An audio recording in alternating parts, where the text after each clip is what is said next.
7.6 तीव्रता के भूकंप से कांपा जापान। तटीय इलाकों में सुनामी का असर दिखना शुरू। लोगों से सुरक्षित जगहों पर जाने की अपील। नॉर्थ कोरिया और रूस ने भी जारी किया अलर्ट। रामलला की प्राण प्रतिष्ठा कार्यक्रम के निमंत्रण पर सियासत हुई और तेज। बीएचपी ने कहा विपक्षी दलों के नेताओं को भी दिया गया न्योता। निमंत्रण पर योगी आदित्यनाथ का विपक्ष पर हमला। आरजेडी ने पोस्टर में रामलला की प्राण प्रतिष्ठा पर उठाए सवाल। अयोध्या का नाम लेने में जिनको संकोच होता था, आज वे भी कहते हैं कि हमें भी निमंत्रण मिलेगा तो हम भी जाएंगे।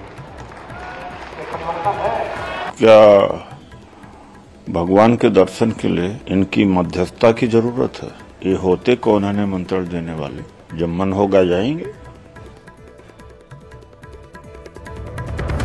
कर्नाटक के मंत्री डी सुधाकर के बयान को बीजेपी ने बताया हिंदू विरोधी। कर्नाटक के मंत्री ने राम मंदिर की तुलना पुलवामा हमले से करते हुए बताया था राजनीतिक स्टंट।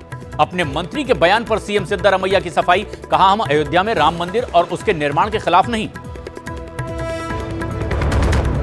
रामलला की प्राण प्रतिष्ठा से पहले बीएचपी का अक्षत निमंत्रण महाअभियान शुरू। 15 दिनों तक देश भर में राम भक्तों के घर पहुंचेगा न्योता। 22 जनवरी को किसी भी मंदिर में पहुंचकर कार्यक्रम में शामिल होने की अपील। नए साल के पहले दिन भारत सरकार का आतंक पर कड़ा प्रहार। गैंगस्टर गोल्डी बराड़ को भारत सरकार ने आतंकी घोषित किया। आतंकी गोल्डी बराड़ अभी कनाडा में रह रहा है। महाकोश कच्ची घानी सरसों तेल और रिफाइंड सोयाबीन ऑयल चुनो सही।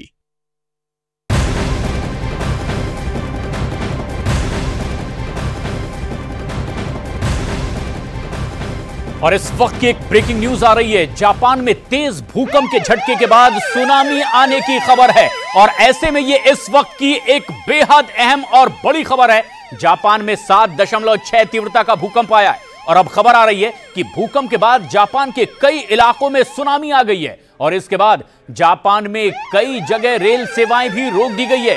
जापान की बुलेट ट्रेन को रोक दिया गया है ताकि कहीं इसके बाद कोई और बड़ा हादसा ना हो जाए। और साथ ही साथ खबर आ रही है कि भूकंप का एक बड़ा झटका और उसके बाद एक के बाद एक 21 आफ्टर शॉक भी आए हैं।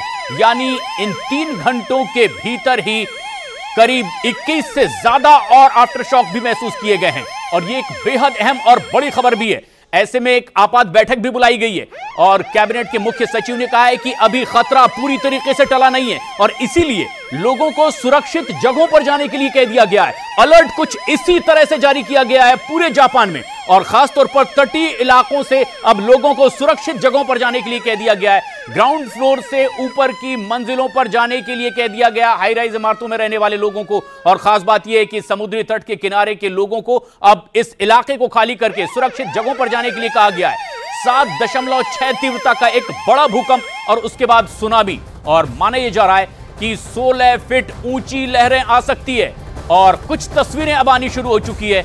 7.6 तीव्रता का जब भूकंप आया तो उसके बाद किस तरह से